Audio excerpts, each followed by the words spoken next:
अस्सलामुअलैकुम। अॼु मां स्टोरी तव्हां सां हिकिड़ी शेयर कंदुमि। मूंखे एक्चुअली इहा स्टोरी ॾाढी भली लॻी। मूं सोचियो इहा स्टोरी तव्हां सां ज़रूरु शेयर करणु घुरिजे। हिकिड़े इवेंट में हिकिड़ो बुज़ुर्ग बीठो हुजे ऐं उन बुज़ुर्ग वटि हिकिड़ो नौजवान आयो ऐं उन नौजवान चयोसि, हाय सर, यू रिमेंबर मी? त उन बुज़ुर्ग चयो, नो, मां तोखे नथो सुञाणियां। इंट्रोड्यूस करा पंहिंजो, मैं बि मां सुञाणियां।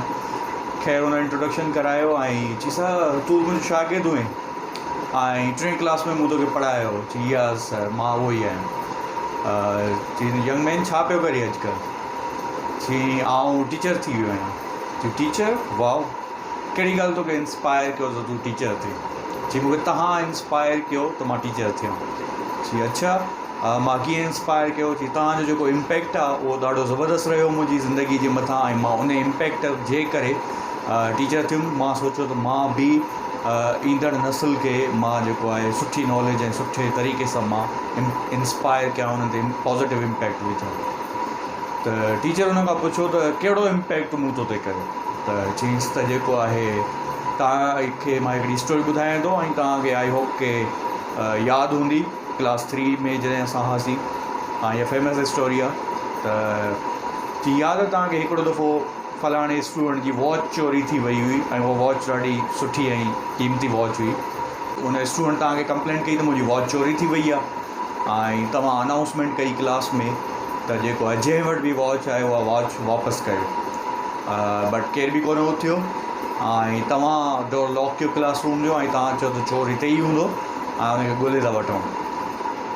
तव्हां अनाउंसमेंट कई त सभु लाइन में बीह रहो ऐं जेको आहे असां तलाशी वठंदासीं सभिनी जी। त जंहिं महिल तलाशी वरिती वञे पई, छो जो वॉच मूं चोराई हुई ऐं मूंखे ॾाढो टेंशन थियो, मूंखे ॾाढो फील थियो त अॼु मुंहिंजी सेल्फ रिस्पेक्ट जूं धज्जियूं उॾामी वेंदियूं ऐं मुंहिंजो जेको आहे हालति ॾाढी बुरी थींदी ऐं पेरेंट्स खे बि कंप्लेंट मिलंदी, स्कूल में बि नालो ख़राबु थींदो। मां इहो सोचे रहियो हुउमि त तव्हां वरी अनाउंसमेंट कई त पर सभु अखियूं जेके आहिनि तव्हां बंदि कंदो, शागिर्द सभु अखियूं बंदि कंदा ऐं मां तलाशी वठंदुमि। त शागिर्दनि बि अखियूं बंदि कयूं ऐं तव्हां तलाशी वरिती। उहो वॉच मुंहिंजी जेब मां निकिती ऐं मां ॾाढो इंस्पायर थियुमि तव्हां मां।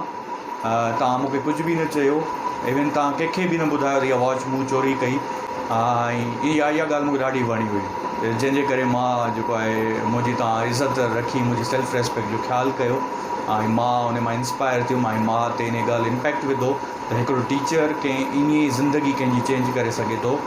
ऐं मूंखे अञा हिकिड़ी हैरत जी ॻाल्हि आहे त इवन तव्हां मूंखे बि कुझु न चयो त टीचर हुनखे रिस्पॉन्ड कयो त इवन मां पंहिंजियूं अखियूं बि बंदि कयूं हुयूं ऐं मां बि कोन ॾिठो त वॉच मां कंहिंजे पॉकेट मां कढां पियो।